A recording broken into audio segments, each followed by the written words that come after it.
தஞ்சை ஐயங்குளத்தில் பராமரிப்பு பணி கலெக்டர் நேரில் ஆய்வு.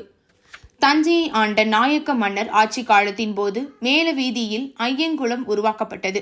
தஞ்சை மாநகராட்சியின் ஸ்மார்ட் சிட்டி திட்டத்தின் கீழ் ஐயன்குளம் சீரமைக்கப்பட்டு குளத்தை சுற்றிலும் நடைபாதைகள், மின் விளக்குகள் பொருத்தப்பட்டன. மேலும் குளத்தை சுற்றியுள்ள நடைபாதை பக்கவாட்டு சுவற்றில் 64 வகையான ஆயக்கலைகள், ஐவகை நிலங்கள், 9 நவரத்தினங்கள், 16 வகையான செல்வங்களை குறிக்கும் வகையில் ஓவியங்கள் வரையப்பட்டு காட்சிப்படுத்தப்பட்டுள்ளன.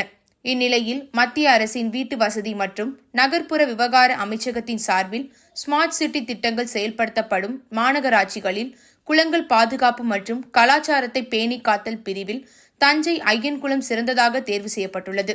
இதற்கான விருது அடுத்த மாதம் வழங்கப்பட உள்ளது. இந்நிலையில் ஐயங்குளத்தில் உள்ள தண்ணீர், பாசி, குப்பைகள் படிந்திருப்பதை அகற்றி சுத்தப்படுத்தும் பணி மாநகராட்சி சார்பில் நடைபெற்றது. மேலும் சுற்றுச்சுவர் வர்ணம் பூசும் பணி தொடங்கியது. இதை கலெக்டர் தீபக் ஜேக்கப் நேரில் பார்வையிட்டு ஆய்வு செய்தார்.